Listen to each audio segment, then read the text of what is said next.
Сосын мына қағиданы баяндайды. Ең қауіпті екен мынау, құрметті бауырлар, қағида.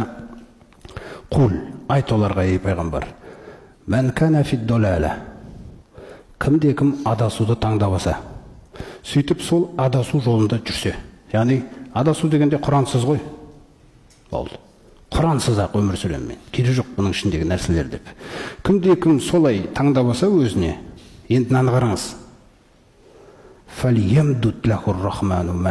Алла тағала өмірін, денсаулығын, мансабын, дүниесін созып жібереді дейді. Ешқандай зиян жоқ.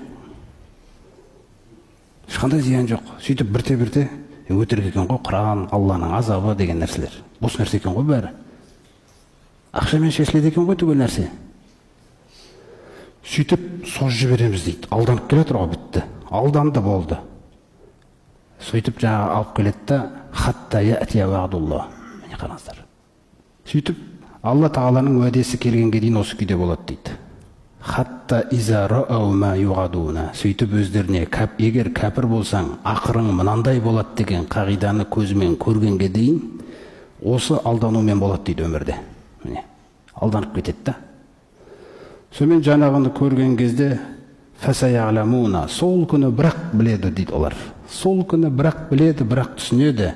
Мән хуа шарру маканау. Кімнің Алланың алдындағы орны өте жаман болғандығын дейді. Бітті ғой. Өлім сәтінде басталады, құрметті бауырлар, ол. Өлім сәтінде басталады да. Өлім сәтінде көрсетеді. Ешқандай дәреженің жоқтығында ода.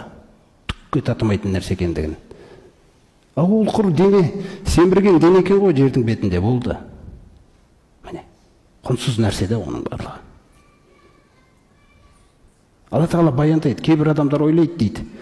Ана имандылар өздерін сол жаңағы дүниемен өлшегеннен кейін, егер бізде ойлап қалуымыз мүмкін, егер біреу намаз оқымаса, жаңағыдай біреу тіпті қарсы келсе Алла тағалаға, сол адасқан жолда жүрсе, мысалы, біз ойлауымыз мүмкін да, енді Алла тағала оның дүниесін, несін тоқтатып тастайды деп.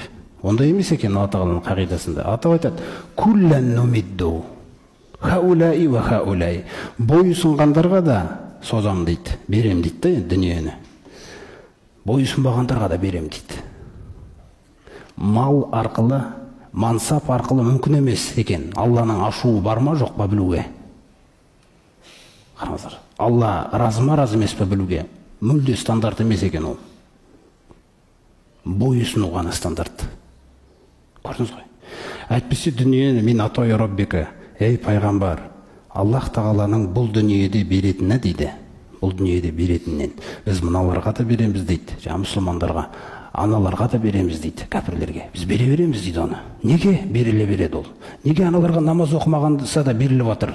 Неге олар Құдай жоқ десе беріліп жатыр? Өйткені қағида, бұл дүниедегі беретінім дүниені. Ол жарып бөлмейді дейді ешкімді. Өйткені бұл дүние құнсыз нәрсе дейді. Мен құнсыз нәрсені беріп жатырмын дейді.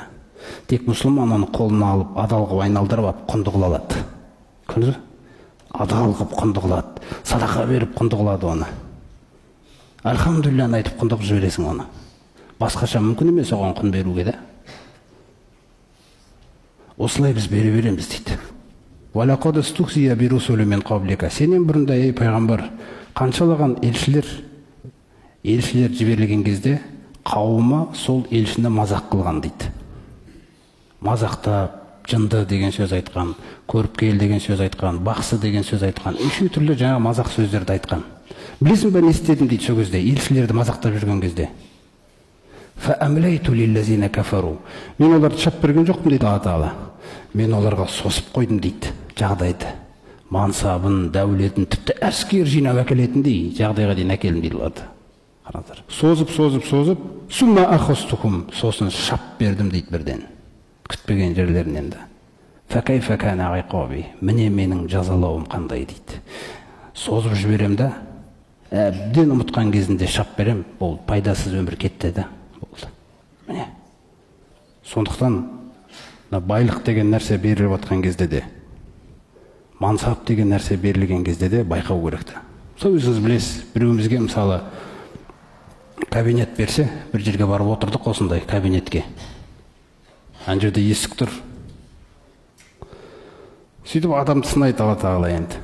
Ал адам өзінше ойлайды. Университет бітірдім, дипломдарымды алдым, ан жақтағы связьдарыма кіріп шықтым, осы орынға елендім. Осындай грамоталарын ойлайды, нелерін ойлайды. Ол сөйтіп ойлап отқанда, Алла тағаланың оған айтатыны, не істер екен деп отырғыздым дейді мына жерге. Не істер екен деп отырғыздым дейді да. Сөйтіп бірінші адам есіктен кірген бетте шешіледі ғой бәрі. Мәжбүр болып бір ата әже кіріп келе жатқан кезде, мынандай жағдайым бар еді балам деп. Ан жаққа барыңыз, сол жақта шешеді сіздің жағдайыңызды деген кезде, мынау бітті кетіп бара жатқан жүр екен ғой, болды. Енді бұл адамға Алла тағала жақсылық қаласа, бұны шығарады бұл жерден. Егер бұған жақсылық қаламаса, бұл отыра береді. Әбден құрғанға дейін да. Ол ойлайды, мен керемет нәрсе болды. Сөйтсе енді ақыр, ертең тозаққа, мәңгі азапқа кіреді ол. Енді дүниеде рақаттар басын деген нәрсе екен ол. Ақыр дүниеде кішкентай өткінші дүниеде рақаттанып алсын, ертең мәңгі азапқа кірейін деп тұр ғой. Сондықтан мұсылманның өзінің қорқатын нәрсесі, мансап деген байлық беріліп жатыр ма? Қорқып байқау керек ана жерде. Байлықпен қоса, айлығын көтерілген кезде тәкаппарлық қоса көтеріліп кетпесін. Ол түсу керек та, ол керісінше түсіріп үйрену керек, сындырып үйрену керек оны. Астыңа орындық берді ма, тәкаппарлықты сындыру керек түгел. Қоса көтеріле беретін болса, жағдай жаман болады ол. Адам өте алданғыш келеді өмірге.